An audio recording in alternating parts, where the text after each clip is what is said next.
சிலுவை பயணம் தவக்கால தியான தொடர் நாள் 8. பகைவனை நேசி. மத்தேயு 5ஆம் அதிகாரத்தின் 43 மற்றும் 44ஆம் வசனங்கள். பகைத்தவர்களை நேசி என்ற பிரசங்கம் போய் பகைவர்கள் மத்தியில் உயர்வு என்ற வெறியூட்டல்தான் இன்றைய பிரசங்கங்கள். சத்துருக்களின் அழிவு, சத்துருக்களின் தோல்வி, அவர்கள் முன் உங்கள் வெற்றி, உங்கள் உயர்வு, இவைகள்தான் இன்றைய பாடல்களுக்குள் அடங்கியிருக்கும் மறைமுக அர்த்தங்கள். வேண்டுமானால் பிரபலமாயிருக்கிற புதிய 5 பாடல்களை கேளுங்கள். இவைகள் நேரடியாக அல்லது மறைமுகமாக இருக்கும். பிரசங்கங்களும் அப்படித்தான்.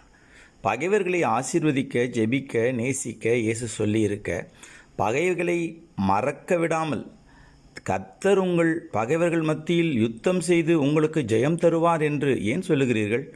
கிறிஸ்துவின் உபதேசத்தை இது மீறுவதல்லவா? மறைமுகமாய் பகைவர்கள் மீதுள்ள வெறுப்பையல்லவா இது தூண்டுகிறது? கிறிஸ்தவத்தின் மகிமையே எதிரியையும் நேசிக்கும் கிறிஸ்துவின் பண்பு. சிலுவையில் அடித்தவர்களை மன்னித்தவர் அவர்.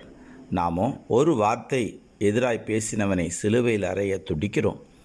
நன்மை செய்ய பழகுபவனுக்கு யாருக்கும் தீமை செய்ய நேரம் இருக்காது. அதை அவன் தன் லட்சியத்தின் தடையாக கருதுவான். நன்றி.